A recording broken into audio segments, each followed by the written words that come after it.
El teléfono vibró como si una abeja quedara atrapada entre las manos. Abril respondió con un «Hola», que tenía la forma del miedo. Una voz metálica, filtrada por interferencias, dijo su nombre completo y luego un silencio breve donde cupo una vida. Después, una mujer. «No te asustes. Me llamo Teresa. Fui amiga de tu madre. Este número me lo dejó escrito en una libreta vieja. Dijo que si algún día yo encontraba la forma, te llamara para invitarte a mirar el mar donde empezó todo». La frase llegó al mismo tiempo que los paramédicos abrían paso y una camilla cruzaba la reja del centro cultural como una barca atravesando una puerta estrecha. Nicolás levantó la vista desde el borde del accidente. Abril asintió sin saber a qué. Teresa continuó: «Estoy en Oaxaca. Hay algo tuyo aquí, hija, y algo de ella que quiere descansar». Antes de que Abril pudiera responder, la llamada se cortó con un crack eléctrico. Guardó el teléfono como quien resguarda una brújula y corrió hacia la calle. El accidente era una fotografía que nadie hubiera querido hacer. Una moto como un insecto negro abierto por la mitad, un coche blanco con la defensa hundida, una bicicleta doblada como si se hubiera quitado una costilla. El vendedor de helados había prestado su playera para improvisar una compresa. El dulce derretido formaba ríos pequeños en el asfalto caliente. La persona que no se movía era un repartidor joven. Alguien susurró que respiraba. Nicolás habló con el paramédico con una claridad sorprendente. Se golpeó la cabeza, pero está consciente. Dice que el coche se pasó el alto. Un hombre de camisa blanca discutía por teléfono con voz de autoridad prestada. La ciudad, acostumbrada a masticar sustos, empezaba a bajar el volumen de su espanto. Abril apretó la cámara recuperada contra el pecho como si el aparato pudiera ordenar el caos. La mujer mayor se presentó. «Me llamo Elvira. Trabajo en un tianguis de San Lucas. Reconocí la cámara por el número grabado. Mi difunto esposo tenía una igual. Adentro había una tarjeta con tu nombre y una foto. No pude no venir». Abril quiso abrazarla, pero solo alcanzó a agradecer con los ojos. La curadora, al borde de la escena, sostenía una carpeta como si cargara una vela en medio del viento. Cuando por fin la ambulancia se llevó al repartidor y la multitud se disolvió con ese alivio culposo de los finales abiertos, la directora del centro cultural logró devolver la atención a la exposición. Llegó gente nueva. A muchos el ruido los había atraído por simple curiosidad. Abril decidió permanecer. Le pareció un acto de fe y de respeto. A cada persona que se detenía frente a una foto, le nacía un hilo fino hacia su madre, hacia la llamada extraña, hacia el mar que se había pronunciado por primera vez en serio en la boca de otra. Nicolás la observó sostener su propio temblor con dignidad y, por primera vez en mucho tiempo, sintió que la palabra futuro era un lugar con ventanas. Al caer la tarde, la curadora se acercó de nuevo con una concreción que parecía abrigo. «Si aceptas venir a Oaxaca, puedo conseguir una residencia de un mes en un museo pequeño de la costa. No es lujo. Hay una cocina, un cuarto, paredes con salitre y ventanas abiertas. Pero hay gente que mira y escucha. Y mar». La palabra mar volvió a partirles la lengua en dos frutas. Abril pensó en Teresa, en su madre, en la cinta magnética de viejos mensajes que guardaba en una caja de zapatos. Aceptó sin pedir detalles. Había veces en que el destino pedía un sí que se parecía a una plegaria. Nicolás la acompañaría unos días, dijo. La agencia le había dado una semana para reconsiderar su renuncia no enviada. Y ahora, por primera vez, el ultimátum le pareció ridículo. Esa noche, en el cuarto de Abril, escribieron una lista en papel cuadriculado. Cuerdas, pinzas, papel para copias, cinta doble cara, guantes de algodón, libretas. Ella dibujó también una flor de jacaranda al margen. «Para no olvidar de dónde salimos», dijo. Partieron en 1960, autobús de madrugada. La terminal olía a café recalentado y a maletas viejas. Los anuncios en voz mecánica parecían sueños traducidos al lenguaje de la espera. Abril apoyó la cabeza en el hombro de Nicolás y, por primera vez en días, durmió de corrido. Despertó con el sol golpeándole los párpados y un rumor de mar colándose por las rendijas. Los cerros bajaban como animales somnolientos hacia la costa. Oaxaca los recibió como lo hacen los lugares que no fingen, con calor franco, colores que no Piden permiso y un aire que sabe a fruta. El museo era una casa adaptada, con piso de cemento pulido y un patio central donde un rectángulo de cielo parecía cuadro colgado. Lucía, la curadora, los esperaba con una libreta bajo el brazo y vasos de agua de Jamaica sudados de frío. Aquí van a trabajar sin prisa pero con verdad, dijo, y ese oxímoron se volvió regla. El cuarto de residencia tenía 2 camas de metal, una persiana rota y una mesa de madera con cicatrices de ideas anteriores. Nicolás pasó la mano por la superficie y sintió el pulso viejo de la materia usada con amor.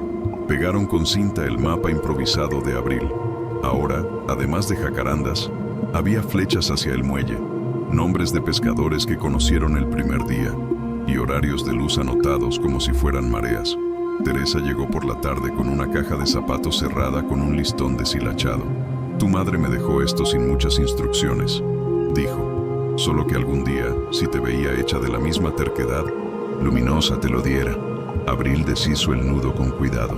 Adentro, cartas, contactos escritos a mano, una libreta con observaciones sobre luz y sombras y un mini casete. En el papel de la cajita, una palabra, jacarandas. Lucía consiguió un reproductor prestado en una radio vieja del vecino. Cuando la cinta giró, la voz de su madre apareció con el ruido de fondo de máquinas y gaviotas. Hablaba del mar como de un animal manso que a veces muerde. Decía que allí había conocido a un hombre que le enseñó a mirar la luz por dentro de las cosas, que en la costa uno aprende a dejarse llevar sin perderse, que si algún día Abril necesitaba recordar de dónde venía su deseo, viniera a ver cómo el agua escribe en las piedras lo que el tiempo no borra. La grabación se cortó con un clic que dejó un hueco lleno de sal. Abril lloró sin aspavientos. Nicolás le sostuvo la nuca con la palma abierta y no dijo nada, porque aprendió que a veces el silencio es la mano que falta. Decidieron que la muestra sería una conversación entre la ciudad y el mar, entre las vidas que guardaban silencios y la manera en que el agua las volvía rumor. Prepararon un plan de montaje con papeles que podían moverse como velas. Las frases de Abril hablarían del mar sin nombrarlo siempre. La tipografía de Nicolás encontró allá un eco. Lluvia jacaranda, en un lugar sin jacarandas, pero con bugambilias que reían en morado. Los días en la costa llevaron ritmo de marea. Por la mañana trabajaban en la sala grande, midiendo con hojas de palma y cordel. Por la tarde, caminaban hasta el malecón a escuchar a los pescadores hablar con sus redes. Nicolás compró un taco de madera en una carpintería que olía a resina y empezó a tallar matrices para imprimir títulos con tinta azul casi negra. Descubrió un placer antiguo en golpear la gubia y sentir nacer una curva obediente. Abril fotografiaba sombras de pelícanos sobre techos, manos desenmarañando sogas, niñas corriendo con cubetas que chorreaban luz.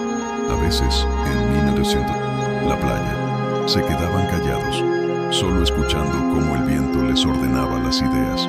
Por la noche, cuando el calor se volvía pesado, cenaban mango con pan tostado y queso fresco.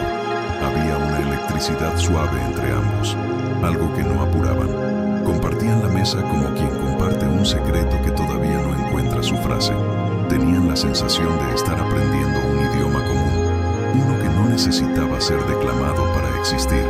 A veces, cuando el sueño se demoraba, Abril abría una carta de la caja y leía en voz alta alguna anotación de su madre. La luz de las 5, en la costa, saca la verdad de las cosas. Nicolás añadía al margen un rizo nuevo, una letra distinta, como quien deja constancia de su paso. Una tarde, Teresa los llevó a una casa baja frente al mar. Aquí vivió tu madre por una temporada, dijo. Revelaba fotos en un cuarto improvisado. En la sala, una estantería con frascos vacíos y una mesa con manchas fósiles de fijador. Abril pasó la yema del dedo sobre una Auntie. Marca. El escalofrío de pertenencia le subió por el antebrazo. En un cajón hallaron un rollo sin revelar, envuelto en papel mantequilla con la palabra marzo, escrita en tinta corrida.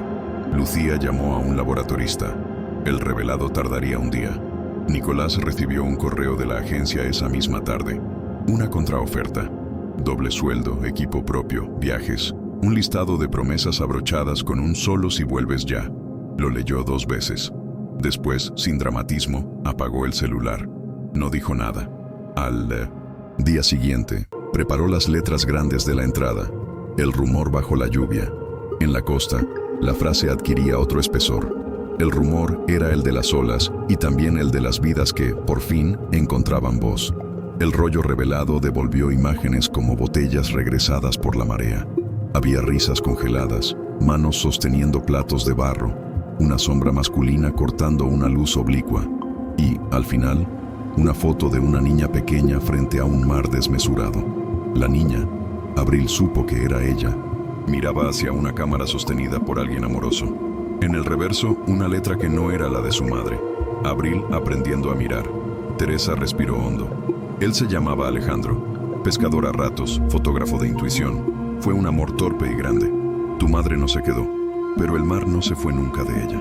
Abril sintió que una ficha caía en un lugar que llevaba años esperando. No necesitaba una historia perfecta. Necesitaba saber que el amor de su madre había sido real. Agradeció con un abrazo que dijo más que todas las cartas. Esa noche caminaron con Nicolás por la orilla. La arena fría crujía. Hablaron poco. Al final, Abril le tomó la mano con naturalidad. Fue el gesto más limpio de la semana. El montaje empezó al alba. Colgaron las fotos con pinzas que mordían suave. Nicolás entintó matrices y estampó títulos sobre papel algodón. Teresa instaló una cuerda de escucha, la caja de zapatos abierta y el reproductor con la cinta de la madre para quien quisiera oírla. Lucía colocó bancos bajos alrededor, como si el museo se volviera cocina.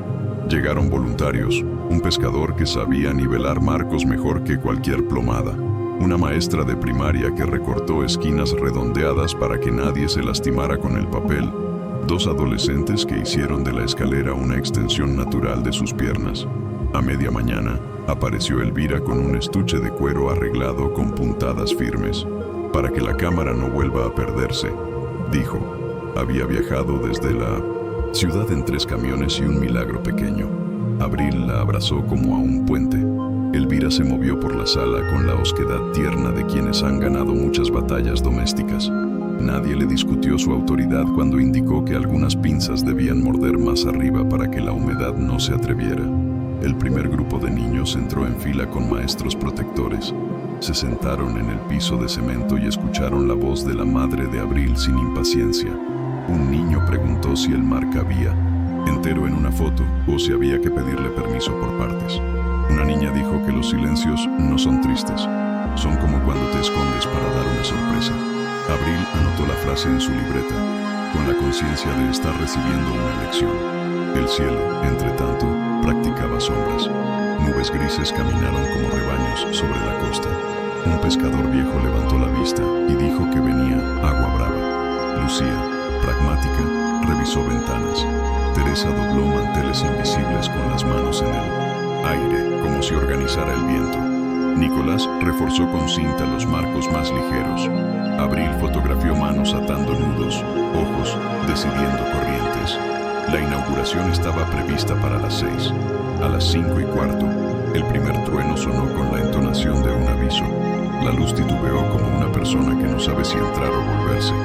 Lucía apretó los dientes. Si se va la luz, continuamos. Este lugar ha hecho fiestas con velas toda su vida, dijo. Repartieron velas, linternas, una planta eléctrica que parecía demasiado modesta para tanta ambición. A las 5:28, la luz se fue. Un murmullo onduló el aire. Alguien encendió un par de linternas de celular. Las fotos, iluminadas por islas de fuego, se volvieron más hondas. Las sombras bailaban encima de las letras entintadas. La cinta siguió girando. La voz de la madre dijo: averigua cómo suena tu deseo cuando el viento le cambia de dirección. Alguien rió sin risa. Otro apretó una mano que no era la suya. Entonces, la lluvia llegó con violencia franca. Golpeó las ventanas de madera. Un silbido se coló por debajo de la puerta y corrió por el piso como un animal curioso. Lucía gritó: ¡toallas! Teresa apareció con un rollo de mecate. Nicolás salió hacia el pasillo que llevaba a la escalera trasera. Una teja suelta está cantando, dijo, y en sus ojos había la serenidad ridícula de los que creen que pueden negociar con el viento. Abril quiso decirle que no subiera. La frase no encontró salida. Voy y vuelvo, prometió él, atándose el mecate a la cintura con un nudo doble. No salgas. La sala se sostuvo con velas y voluntad. La gente se arrimó. Teresa guió a una señora mayor hasta una silla. Elvira, que había decidido quedarse, hizo de pared con su cuerpo pequeño junto a la puerta para que no batiera. Los adolescentes sostuvieron con poleas improvisadas una lona adentro del patio. Abril contuvo la marea de su miedo a fuerza de tareas pequeñas. Secó el marco más cercano a la puerta. Recogió gotas en un tazón. Cambió la vela de lugar para no chamuscar el papel. Cuando ya no quedó nada que hacer, escuchó su propio nombre como si lo dijera otra persona. Subió los primeros escalones. La madera crujió. El pasillo olía a sal vieja y a pintura húmeda. El viento le golpeó la cara con dedos fríos. Llamó: «Nicolás». La lluvia le devolvió su voz hecha trizas. En el descanso encontró el mecate tirado como una serpiente cansada y una linterna rodando con luz moribunda, dibujando círculos desorientados en la pared. Más arriba, una puerta batía sola. Subió. La azotea era un escenario inclinado donde el agua corría con prisa. La teja cantaba, sí, pero había dejado de ser el problema principal. Una lona mal amarrada amenazaba con salir volando como un ave enorme. Del otro lado, a 2 metros de la orilla, Nicolás forcejeaba con el viento. El mecate se le había soltado del nudo. Tenía una mano aferrada a una varilla y la otra intentando capturar la lona como si fuera un pez. Descomunal. Abril quiso avanzar, pero el suelo era jabón. «No te muevas», gritó él sin mirarla. «Si te resbalas no llego a sostenerte. Déjalo, baja. 1 minuto», mintió. La lona se infló como un pecho gigante y se desgarró de una esquina. Un golpe de viento empujó a Nicolás medio paso hacia la orilla. Abril sintió que el corazón se le salía por la boca. Se agachó, reptó 2 metros y consiguió anudar el mecate a una base de concreto. Lo lanzó con torpeza calculada. Nicolás atrapó el extremo. En el segundo intento, lo pasó por su cintura.